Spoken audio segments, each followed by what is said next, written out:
Terima kasih Anda masih bersama kami dalam program kajian tafsir Al-Quran yang dimana kita telah sampai pada pembahasan Quran surat Al-Hajj ayat 29 yang tentunya bersama guru kita tercinta Buya Yahya. Bagaimanakah penjelasan selengkapnya? Apa saja makna yang tersirat dalam Quran surat Al-Hajj ayat 29? Untuk itu bagi hadirin jamaah ataupun pemirsa Al-Bahjah TV dan pendengar setia dari Network dimanapun Anda berada, mari kita persiapkan hati dan pikiran kita untuk menerima untayan ilmu-ilmu yang akan beliau sampaikan. Kepada guru kita tercinta Buya Yahya, dengan segala hormat kami persilahkan. Allahumma salli ala Sayyidina Muhammad. Allahumma salli ala Sayyidina Muhammad. Udzkuru salat ala Nabi Muhammad. Assalamualaikum warahmatullahi wabarakatuh. Alhamdulillah. Nahmaduhu subhanahu wa ta'ala hamdan yuwafi ni'amahu wa yukafi'u mazidah. Ya Rabbana lakal hamdu kama yanbaghi li jalali wajhika wa 'azimi sultanika.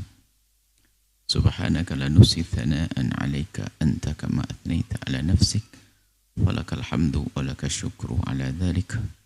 Allahumma salli wa sallim ala habibina sayyidina Muhammad wa ala alihi wa ashabihi wa tabi'ina lahum bi ihsanin ila yaumiddin. Allahumma ya Rabbana 'allimna at-ta'wila wa fakkihna fid din. A'inna ya Rabbana 'ala fahmi kitabik wa 'ala al-'amali bihi waj'alna ya Rabbana min ahlihi. Warzuqna ya Rabbana taubata qabla al-maut wasyahadata 'inda al-maut wal jannata ba'da al-maut. Amma ba'd.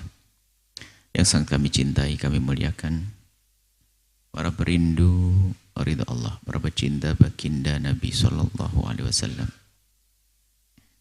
Alhamdulillah kita bisa melanjutkan kegiatan rutin kita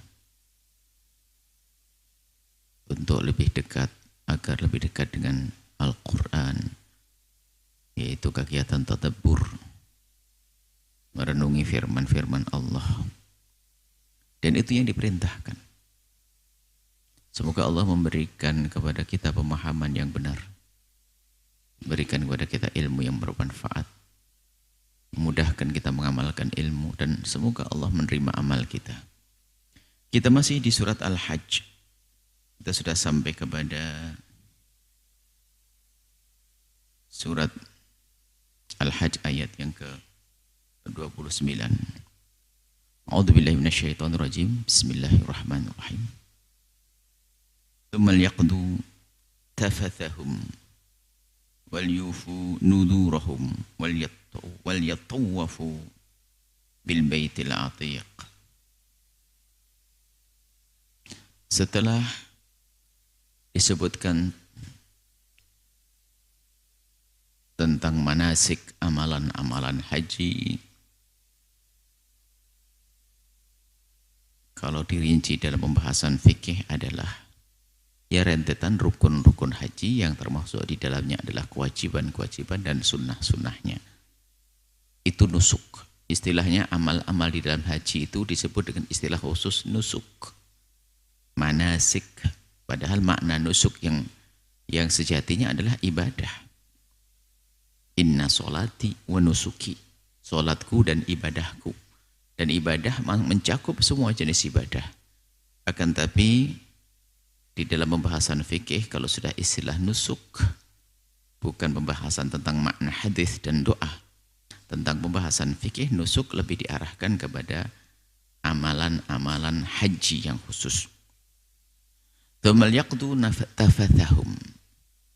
Tafath ini, waktu ayat Al-Quran turun ini, sebelum ayat ini turun hampir tidak pernah dipakai lafaz tafath itu, biarpun ada maknanya di kalangan orang Arab. Sehingga waktu itu pada bertanya, apa makna tafath? Setelah itu ditanya, dicari, ternyata di Arab, di kalangan orang Arab, tafath itu adalah ada artinya. Sehingga dengan Al-Quran, kalimat yang semula tidak terpakai menjadi dikenal dan dipakai. Tafath itu secara makna lughah, secara bahasa adalah kekotoran. Kotoran-kotoran.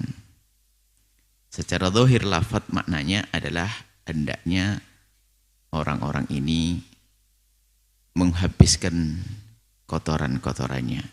Dalam hal ini para ulama menjelaskan beberapa makna digabungkan dengan hadis-hadis yang lain.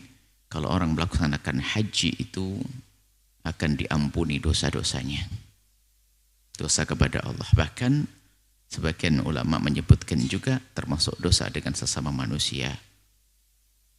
Begitu agungnya pahala haji. Kapan itu? Ya segala amal haji hingga sampai tuntas. Nah tuntasnya ini adalah di saat ia bertahallul. Dan dari sini juga sebagian memaknai tsummal yaqtu tafathahum, hendaknya mereka setelah melakukan manasik melakukan tahallul. Jadi makna tahallul bisa dimaknai mengakhiri amalia haji yang keutamanya adalah menjadikan sebab diampuni dosa-dosanya. Diampuni kotoran-kotoran di dalam dirinya. Tsummal yaqtu tafathahum. Hendaknya ia melaksanakan pembersihan dari kotoran-kotorannya. Dimaknai dengan tahallul yang artinya hajinya sudah oke, sempurna, selesai dengan memotong rambut. Bahkan ini bisa saja masuk tahallul yang besar atau tahallul kecil. Tahallul asghar akbar. Ini adalah makna yang dihadirkan oleh para ulama. Wal yufu nudurahum. Kemudian disempurnakan juga yang punya nazar-nazar yang harus dipenuhi. Karena di situ masih di tempat yang mulia. Untuk nazar apapun, apakah nazar harus membayar, harus nazar berpuasa, nazar ibadah dan seterusnya. Karena masih di dalam lingkungan tempat-tempat mulia. Belum kemana-mana, masih di sekitar Masjidil Haram, di sekitar Haram Makkah. Maka di tempat inilah tempat yang paling tepat untuk kita melakukan kebaikan-kebaikan, meningkatkan kebaikan-kebaikan. Wal yattawafu bil baitil atiq, hendaknya mereka setelah itu melakukan tawaf di baitil atiq. Dan tawaf di sini bisa saja dimasukkan adalah tawaf rukun, namanya tawaf ifadah di bab haji, atau kemudian setelah itu tawaf wada bagi orang yang ingin meninggalkan Makkah Mukarramah. Yang jelas ini adalah gambaran tentang prosesi amal ibadah haji. Kemudian dzalika, nah kalau sudah demikian itu, dzalika itu kembali kepada amal-amal, nusuk-nusuk yang pernah dilakukan. Mulai daripada dia niat di ihram bagi yang naik haji di alam orang Indonesia, kemudian melakukan ibadah-ibadah sampai kemudian wukuf di Arafah, kemudian juga mabit di Musdalifah, ngambil batunya, kemudian pergi ke Mina, menginap di Mina, melempar jamrahnya, kemudian pergi ke Mekah, tawaf, kemudian sa'inya. Itu disebut dengan syair, syiar. Syair adalah gebiar ibadah, gebiar kebaikan, syiar itu. Makanya kita sering menggunakan kalimat syiar, itu adalah sebuah gebiar yang di dalamnya ada makna kebaikan. Kebaikan atau ibadah. Termasuk nyembelih kambing yang disebut dengan hadyu atau udhiyahnya. Jadi perbedaan antara hadyu dengan udhiyah nanti ada.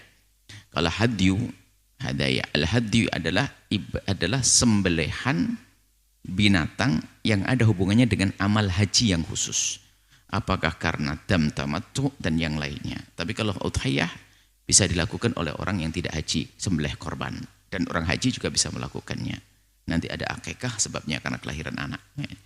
Jadi bisa saja akikahnya di sana juga untuk menyembelih korban, kemudian juga ada hadyu. Jadi ada al-hadyu.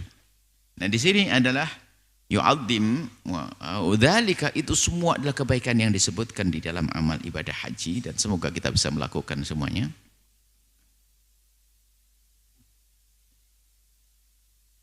Wa man yu'azzim hurmatillahi fa huwa khairul lah. Yu'azzim hurmat. Hurmat sebagian ada syair. Kalimat syiar disebutkan.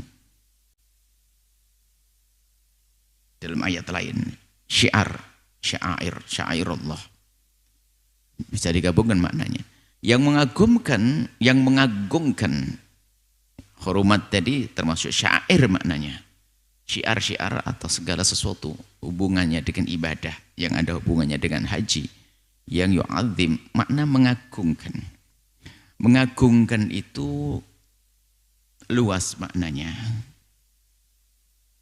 Sesuai dengan sesuatu yang diagungkan. Mengagungkan secara zahir, ada mengagungkan secara makna.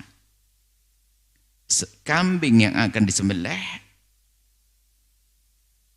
di dalam amaliyah ibadah haji, dam tamattu, dam kiron, atau dam-dam yang lainnya, yang sembelihan kambing harus dilakukan, hendaknya dimuliakan, dijaga, dikhususkan. Itu bentuk mengagungkan zahir. Tapi mengagungkan zahir itu yang azim, ini maknanya apa? Mengagungkan. Ya kalau nyembelih kambing yang gede gitu loh, agungkan, dibesarkan. Jangan ngambil yang kecil-kecil gitu loh. Azim, diagungkan.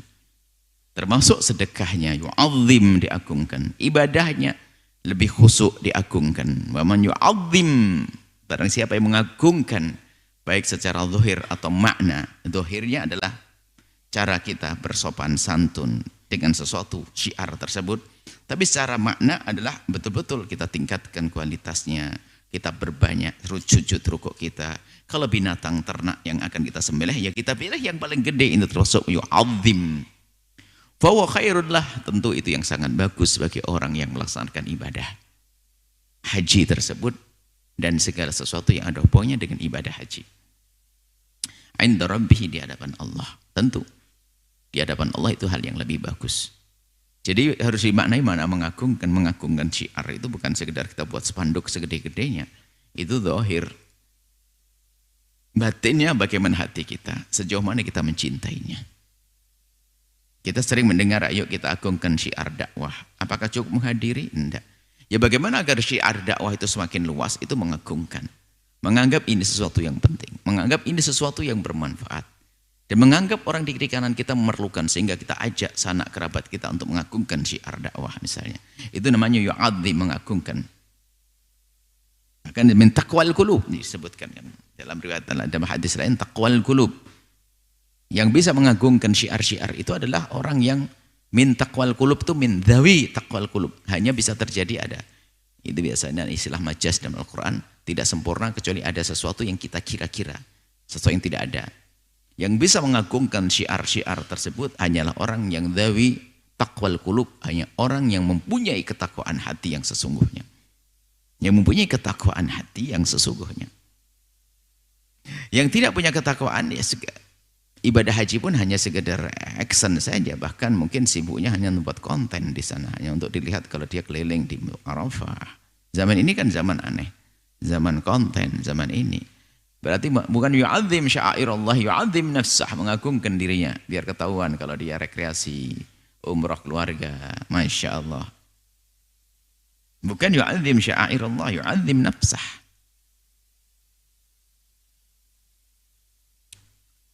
Nah, kemudian wa uhillat lakumul an'amu, wa uhillat lakumul an'am. Kemudian uhillat maknanya sudah tempat untuk menyembelih, diperkenankan, atau tempat untuk menyembelih binatang-binatang ternak itu yang sudah ditentukan baik secara wajib atau sunnah. Secara wajib adalah karena harus membayar dam seperti dam tamattu. Secara sunnah ya mungkin hal-hal yang lain kalau kita ingin bersedekah dan sebagainya, atau termasuk korban di dalamnya karena hari itu juga hari korban. Cuman karena ini ada hubungannya dengan sya'air Allah, hurumatillah, ini berarti amaliyah haji semuanya. Korban tidak dimasukkan di sini karena korban bisa dilaksanakan di negeri masing-masing. Cuman korban di sana ada kelebihannya karena kelebihan tempat. Termasuk mengagungkan syiar yang ada di sana. Dan ini untuk penyembelihannya al-hadyu itu ada di tempat ini, di Mekah secara umum.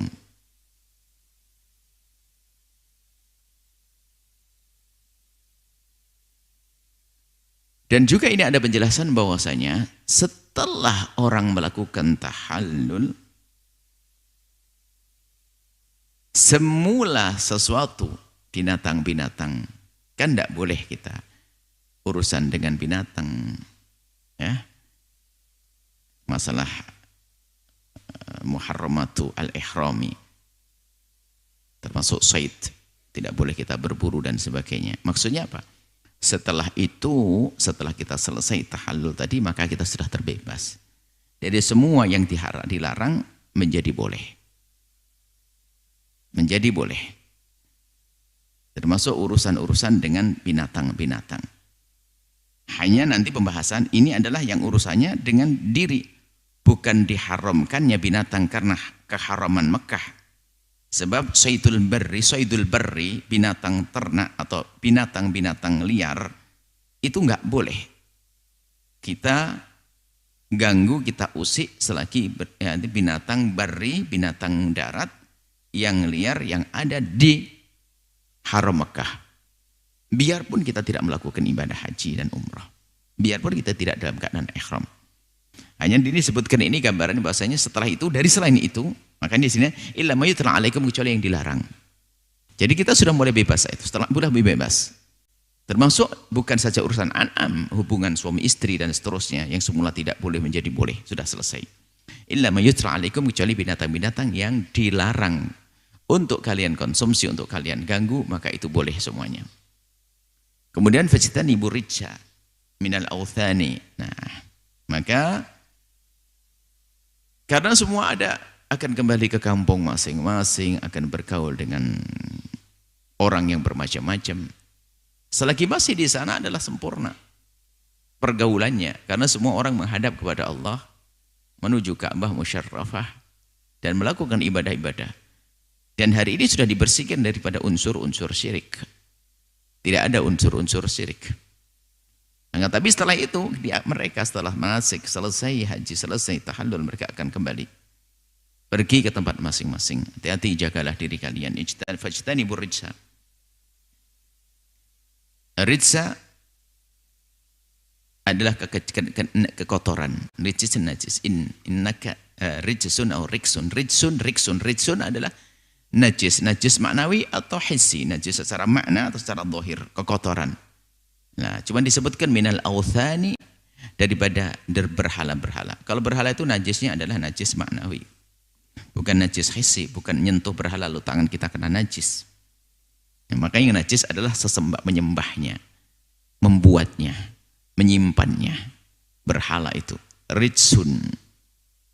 Wajtanibu qawla zur, dan jauhilah qawla zur. Qawla zur ini adalah segala perkataan yang maksiat. Ini lebih umum daripada syahadatuz zur. Syahadatuz zur, kesaksian yang dusta, itu masuk di dalam qaulaz zur. Qaulaz zur lebih umum. Bisa saja masuk di dalamnya adalah perkataan.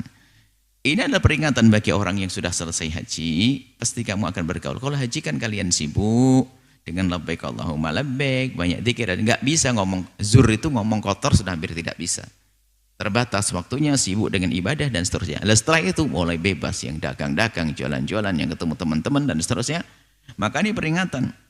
Setelah kalian terbebas dari amal-amal haji tersebut, kalian akan kembali kepada kehidupan kalian. Maka dari itu waspada dengan berikut ini. Ar-rijs, authan, qaula zur, ngomong yang kotor dengan berhala-berhala. Baik berhala-berhala yang ditegakkan sebagai patung-patung sesembahan, atau yang ada di otak orang karena pergaulan yang salah di dalam keimanan, pemikiran maksudnya. Jangan sampai keluar dari haji ternyata pemikirannya memang tidak nyembah berhala yang ditegakkan itu, tapi ternyata punya pemikiran yang salah karena pergaulan di rumah masing-masing. Sehingga ini peringatan agar kita waspada di saat kembali. Hunafa alillahi, dan kembalilah nanti setelah itu hunafa, hanif. Hanif itu artinya keluar dari kebatilan. Jadi kalau hanif itu dari asli maknanya itu belok. Belok. Cuman belok itu dia diganti dengan arti lurus itu ya hanif itu. Aneh ya, yang berbelok tapi diganti nama lurus. Itu ya hanif itu. Gimana belok diartikan lurus itu ya hanif. Karena hanif itu artinya begini, di saat semua akidah adalah sesat, kekafiran, kesyirikan. Orang di alur ini. Kemudian ada kebenaran, berbeloklah kepada kebenaran. Hanif, berbeloklah kepada agama Nabi Muhammad. Karena waktu itu semua nyembah berhala dan sebagainya. Maka ada din hanif, ada agama yang benar, ya kan? Tapi caranya adalah harus berbelok kita dari arus kebatilan ini. Sehingga berbelok ini akhirnya menjadi ke jalan yang lurus gitu. Nah, seperti itu kurang lebihnya. Sehingga dimaknai, biasanya langsung dimaknai al-hanif itu jalan yang lurus. Yang tulus, yang benar, hunafa'a lillahi, hanya karena Allah Subhanahu wa taala. Ghairu musyrikina bihi. Ini makna hanif ya. Ghairu musyrikina bihi, dengan tidak menyekutukan Allah. Makna menyekutukan Allah sangat luas sekali. Ini bab iman, menduakan Tuhan, menyembah selain Allah.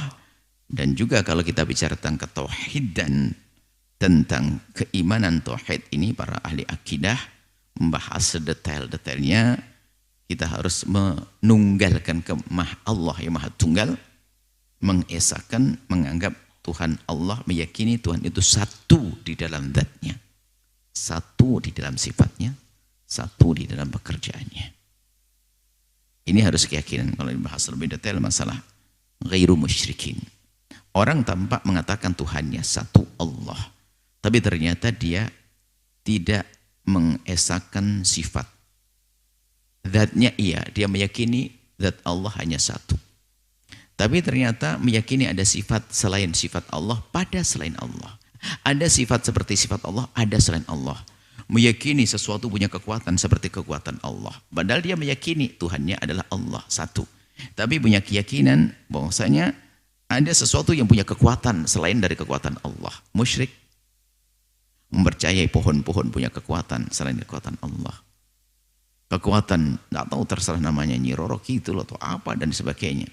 Itu namanya menyekutukan Allah. Tetap bukan Tuhan dia. Nah, tapi dia sudah punya keyakinan bahasanya dia meyakini bahasanya di dalam zat tersebut punya kekuatan. Kekuatan dari dirinya sendiri. Bahkan ada cincin. Mungkin wah ini ada kekuatannya. Meyakini kekuatan dalam dirinya sendiri. Biarpun dia mengatakan Tuhan hanya Allah. Berarti dia belum menafikan tentang berbilangnya Allah di dalam sifatnya. Sehingga mungkin sekelumit isyarat tentang al-kumum al-khamsah bagi orang yang meyakini Tuhan maha tunggal, lalu agar tidak menyekutukan Allah, mereka harus bisa memahami tentang al-kumum al-khamsah, berbilang dalam hal yang 5. Pertama zat, kemudian 2 sifat, kemudian fi'il. Zat terbagi 2, al-kam al-muttasil fid zat, al-kam al-munfasil fid zat. Kemudian al-kam al-muttasil fi sifat. Sifat ada 2, al-kam al-muttasil fi sifat, al-kam al-munfasil fi sifat. Kemudian yang kedua adalah al-kam al-muttasil fi dzat. Al-kam al-munfasil. Ya, al-kam munfasil fil fi'il. Jadi yang Allah punya pekerjaan berbilang. Jadi ini adalah sedikit sekelumit pembahasan akidah yang detail oleh para ulama akidah ahli sunnati wal jamaati asy'ariyati. Yang dimaksud kam al-muttasil fi dzat. Orang baru beriman sejati tidak menyekutukan Allah kalau sudah punya keyakinan bahwasanya Allah maha tunggal di dalam zatnya. Jangan sampai mengatakan Allah terdiri dari. Kalau terdiri dari itu belum beriman. Misalnya menganggap Allah itu adalah ada anggota-anggota tubuh yang terdiri, ada tangan, ada mata, ada ini belum beriman. Karena dari anggota, setiap anggota ini, na'udzubillah, punya tangan, punya ini, seperti. Sebab kalau terdiri dari, kalau Tuhan itu terdiri dari bagian atau unsur-unsur, nanti akan dikejar oleh orang cerdas. Baik unsur-unsur itu di saat bergabung menjadi Tuhan yang maha kuasa. Tolong, jika unsur-unsur itu dipisah, apakah dia punya kekuatan mutlak seperti Tuhan yang di saat berkumpul? Di saat unsur itu jadi satu, mereka tidak bisa. Kalau mereka mengatakan bahasanya, oh tidak, unsur ini selagi belum bersatu tidak akan punya kekuatan seperti itu, kekuatan Tuhan. Maka kalau begitu, ini unsur-unsur ini lemah. Yang lemah jadi lemah, nggak mungkin jadi Tuhan. Baik. Oh, setiap unsur punya kekuatan mutlak. Baik, kalau setiap unsur punya kekuatan mutlak, unsur yang kedua punya kekuatan mutlak, unsurnya berarti sudah mengatakan ada 3 Tuhan. Maka tidak sah juga. Ini dibahas oleh para ulama. Di dalam zat Allah yang mengatakan Allah Maha Tunggal ternyata punya keyakinan Allah terdiri dari unsur-unsur, sudah belum diangkat sebagai orang yang mentauhid. Beriman, orang bertauhid yang benar. Kemudian adapun al-kam al-munfasil fid dzati yang terpisah dari zat, sangat mudah, gampang. Pokoknya jangan meyakini ada zat lain, ada Tuhan selain zat Allah. Meyakini ada Tuhan selain Allah, ini lah syirik yang selama ini terbayang di benak kita itu hanya ini saja. Adanya Tuhan selain Allah, seolah-olah itu saja. Padahal lebih dari itu. Kemudian masalah sifat.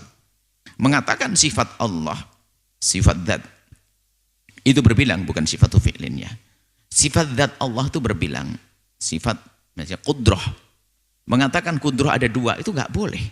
Kudrah Allah satu. Sebab kalau kudrah itu ada dua, nanti akan ditanya, dikejar oleh yang cerdas. Baik kalau kudrah Allah ada dua, yang menciptakan saya kudrah yang mana kira-kira? Oh kudrah A, oke. Lalu kudrah B ngapain? Nah begitu. Itu sama mengatakan ada Tuhan dua. Jadi sifat kudrah Allah adalah satu, iradah Allah adalah satu. Nah, adapun meyakini tentang adanya, tentang harus iman, menafikan tentang kam, berbilang di dalam sifat yang terpisah adalah meyakini Tuhannya Allah ada, tapi meyakini pohon itu punya kekuatan seperti kekuatan Tuhan. Misalnya punya kekuatan dari dalam dirinya. Oh jimat, meyakini jimat, bahwa jimat punya kekuatan dalam dirinya. Bukan bicara tentang keberkahan dari Allah. Cincin, wah ini punya kekuatan. Loh, syirik. Mau cincin kok punya kekuatan. Meyakini punya kekuatan dari dalam dirinya. Nah ini, makanya meyakini ada kekuatan dalam dirinya. Nah kalau kita meyakini kekuatan yang pada seseorang dan tampak memang dia bisa ngangkat, kita mengatakan Allah beri kekuatan. Termasuk dari kekuatan Allah. Maka meyakini ada kekuatan di selain Allah, yang kekuatan itu disamakan dengan kekuatan Allah. Artinya kekuatan yang nggak ada hubungannya dengan kekuatan Allah, maka dia sudah menyekutukan Allah.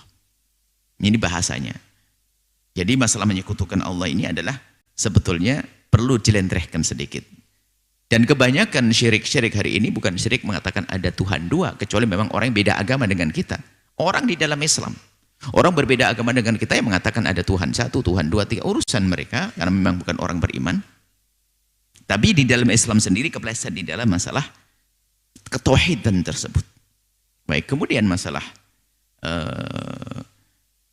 menafikan kam al-munfasil fil fi'il. Jadi tidak boleh kita mengatakan bahwasanya ada pekerjaan selain kerjaan Allah. Perbuatan. Jadi Allah, ini pembahasan panjang nanti, Allah yang menciptakan semua perbuatan manusia. Tidak ada perbuatan manusia kecuali itu adalah ciptaan Allah, baik dan buruk. Dan kalimat Allah menciptakan itu bukan Allah mengerjakan. Kadang kita tidak bisa membedakan antara menciptakan dan mengerjakan. Jika ada orang berzina, maka Allah yang menciptakan pekerjaan zina. Tolong dibedakan. Bukan Allah melakukan, na'udzubillah itu. Itu beda antara melakukan pekerjaan dan menciptakan pekerjaan. Adapun pekerjaan yang menciptakan Allah, karena apa? Makhluknya yang menciptakan adalah Allah.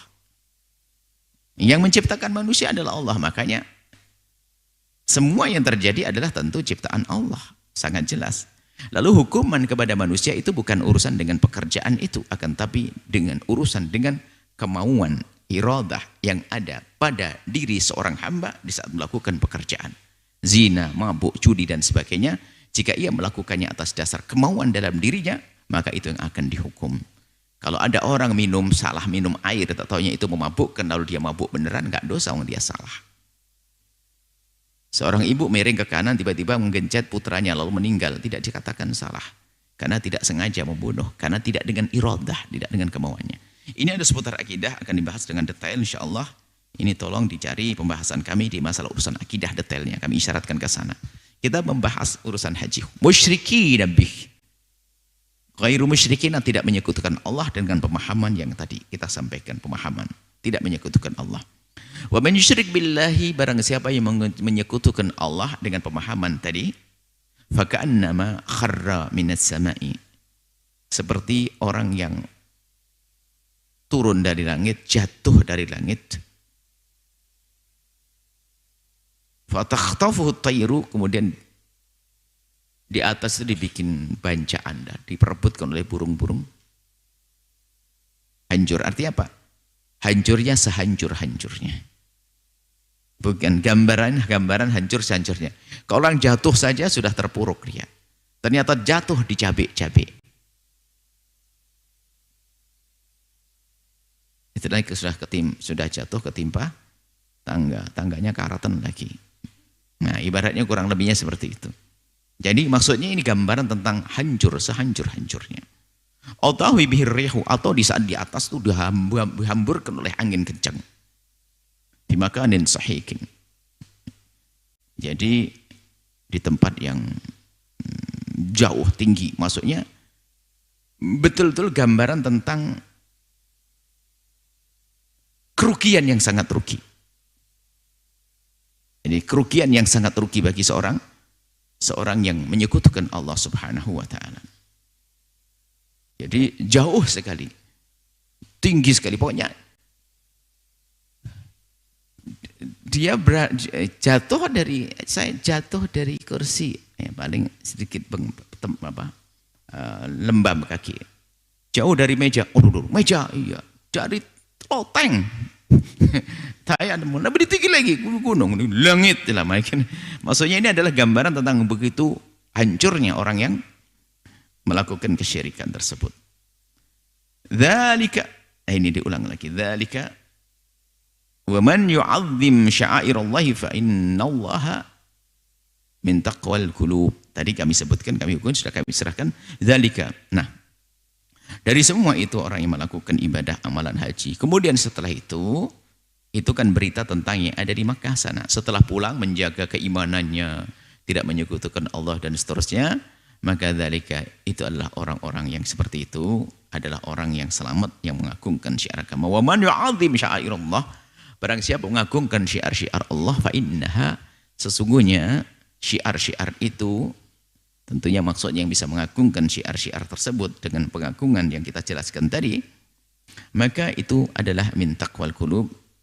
Para ahli tafsir menjelaskan min dzawi taqwal qulub, maksudnya hanya bisa dilakukan oleh orang-orang dari yang punya ketakwaan hati. Yang enggak punya ketakwaan hati tidak akan bisa menemukan itu semuanya. Hanya sekedar semacam rekreasi, sekedar lancong. Lakum fiha manafi'u ila ajalim musamma. Lakum fiha manafi'. Sya'air itu tadi, wa man sya'air bermacam-macam maknanya, syiar-syiar. Cuman kalau sudah ditampakkan di dalam haji ini, syiar itu adalah kegiatan-kegiatan seperti nanti ada namanya Masy'aril Haram. Masy'aril Haram itu kalau kita melakukan perjalanan dari Arafah menuju Mina itu bermacam-macam, kebanyakan jalan kaki. Kita akan melewati satu lembah, kita berada di satu tempat di Muzdalifah, sekitar Muzdalifah. Orang itu kalau dari wukuf di Arafah itu hampir serempak waktunya mereka akan menuju ke Mina dan ingin mabit di Muzdalifah. Tampak hari ini sudah terlihat, kalau malam hari tentu banyak lampu di sana. Kalau menjelang malam, menjelang sore itu akan kelihatan bahwasanya jika Anda mengambil tempat yang lebih tinggi akan tampak bahwasanya di tempat tersebut putih semuanya, masy'ar, sehingga tampak syiar haji di situ. Dan orang bergerak perlahan menuju Mina. Kemudian juga syiar lagi yang tampak adalah syiar binatang ternak yang akan disembelih. Jumlah yang sangat banyak. Bahkan di saat terjadi jual beli, pasar ternaknya pun tidak ada seperti itu. Kalau Anda mencari pasar ternak yang ada di sana, nggak ada pasar ternak segede keadaan waktu itu di saat orang pada menyiapkan untuk menyembelih hadyu atau menyembelih udhiyahnya. Hadyu yang ada punya dengan haji tadi. Jadi begitu besarnya syiar. Nah, ini isyaratnya kepada yang jenis yang seni. Ternak-ternak sudah mau disembelih dan sebagainya. Digedekan, semua milih yang gede, kambing yang gede, semuanya gede, Masya Allah. Dan diagungkan, disiapkan. Cuma cara mengagungkannya bukan seperti orang awam mengagungkan binatang-binatang ternak. Sebab orang awam itu sebetulnya adalah pengennya beriman dengan fanatik, tapi dengan cara salah. Apa itu? Ditulisi nama Allah. Ini dikalungi nama-nama Allah, nama ini. Ya, bukan begitu. Maksudnya pengen mengagungkan tapi salah. Itu ada onta-ontanya, ada tulisannya Allah, ada begitu. Ini akan terendahkan, akan bercampur dengan darah yang najis dan sebagainya, akan jatuh ke tanah. Maka tidak dianjurkan menulis nama-nama seperti itu di dalam binatang tersebut. Tapi sebetulnya namanya ada iman di dalam hatinya, cuman perlu bimbingan. Mungkin ada seorang santri tidak lama di pondok, dia fanatik dengan agama, keluar tak tanya kenal dunia tato, tulisannya Allah sama Muhammad di sini. Ini ada orang dipikir itu adalah iman begitu ya. Ya. Itu sebenarnya ada iman di dalam hatinya, cuma salah bergaul. Di tangannya begini ada simbol-simbol Islam. Ya, kita sanjung tentang nilai keimanannya di dalam hatinya, tapi perilakunya salah, kita arahkan saja. Bukan untuk kita caci dan kita musuhi. Banyak orang-orang awam, bahkan kalau kita di negeri Arab itu banyak, biarpun tidak dijadikan hadyu atau sembelihan di dalam rangka manasik, kita sering menemukan onta-onta yang di padang pasir itu ada tulisannya Allah, Allah, Allah begitu. Jadi memang itu adalah orang awam yang tidak boleh kita tiru. Biarpun di Arab juga ada orang awam loh ya kan, semuanya orang awam di sana. Nah, begitu. Bisa jadi seorang santri fanatik karena sudah kenal nama Allah dan sebagainya, jangan-jangan sandalnya ditulis di situ, nggak boleh. Jadi semuanya harus ada, mengagungkan itu pada tempatnya dengan cara yang benar. Kemudian, nah syiar di sini mengarah kepada binatang-binatang tersebut. Lalu dijelaskan lakum fiha. Nah, jika mengarah kepada binatang-binatang yang sudah disiapkan untuk disembelih itu lakum fiha manafi'u. Masih ada manfaat yang bisa engkau ambil. Misalnya, jika ada susunya boleh kau perah terlebih dahulu. Itu adalah boleh kau nikmati. Jika suatu ketika ada sahabat Nabi itu membawa onta ke Nabi, dituntun. Lalu Nabi bertanya, kenapa tidak kau naik? Capek-capek kau naik enak dulu. Naik aja untuk. Ya Rasulullah, ini sudah jadi hadyu. Ini sudah kami persembahkan karena Allah di dalam manasik ini. Maksudnya diberikan dalam masalah haji untuk disembelih haji di waktu haji ini. Ini adalah hadiah. Hadyu ya Rasulullah. Itu adalah hadyu. Nabi mengatakan, ia tahu itu hadyu boleh kau manfaatkan, boleh kau naiki. Boleh kau naiki. Nah ini manafi di sini maksudnya ada kabar kepada siapapun yang sudah punya binatang-binatang yang sudah mau disembelih tadi, bukan berarti nggak boleh diapa-apain. Jika ada susu-susu yang boleh diperah, jika ternyata untuk melakukan perjalanan sudah bisa dinaiki. Yang jelas tetap dirawat.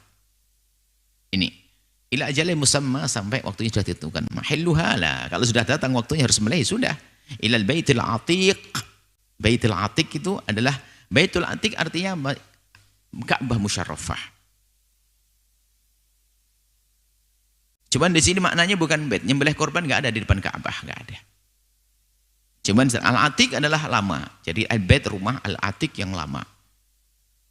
Mirip-mirip dengan bahasa kita. Kalau barang antik, barang lama. Atiq itu adalah lama. Makna lama di sini adalah karena awwalu baitin wudi'ah linnasi, yani bibakkata itu adalah pertama kali bangunan atau suatu rumah Allah ini adalah pertama yang dibangun. Jadi makanya disebut al-atiq. Maksudnya batasnya adalah di sini.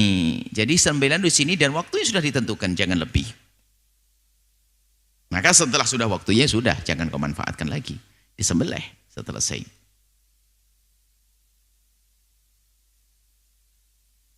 Ini saja insya Allah. Semoga Allah memberikan kepada kita pemahaman yang benar.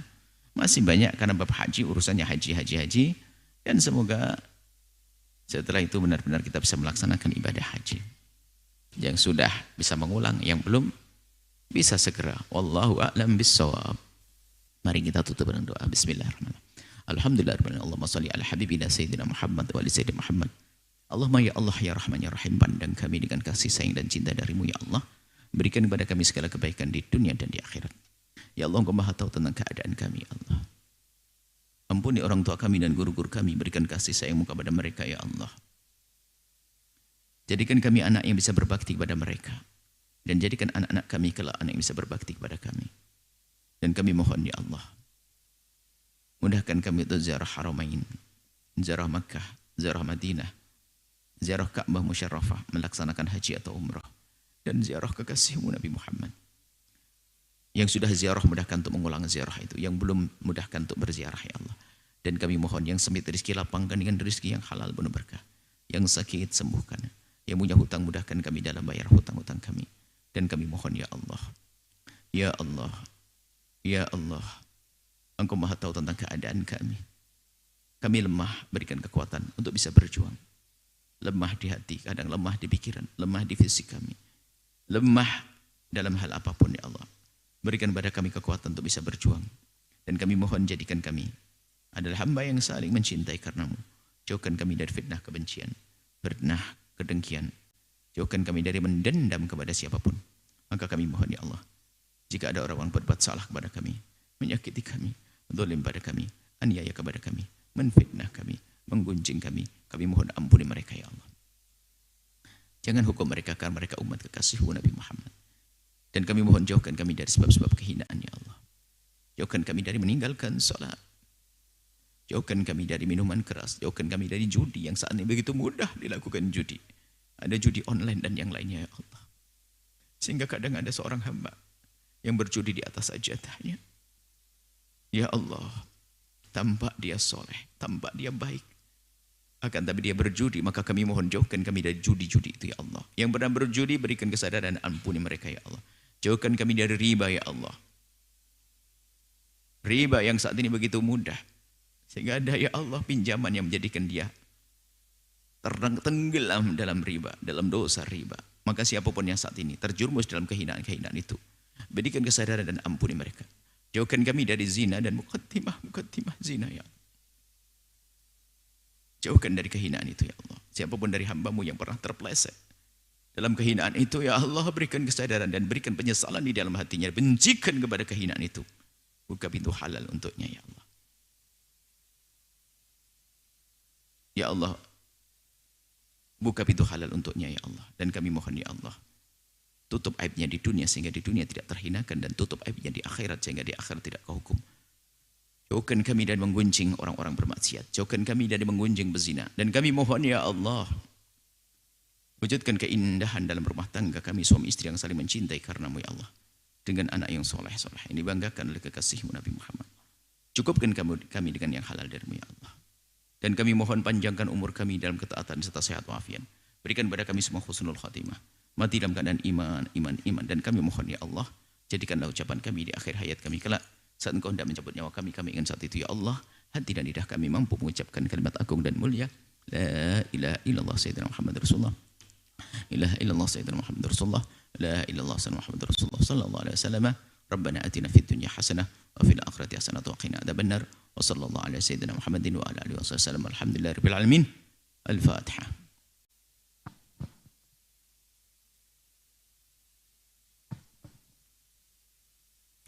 Makasih, mohon maaf dan mohon doa selalu wabillahi taufiq hidayah. Assalamualaikum warahmatullahi wabarakatuh.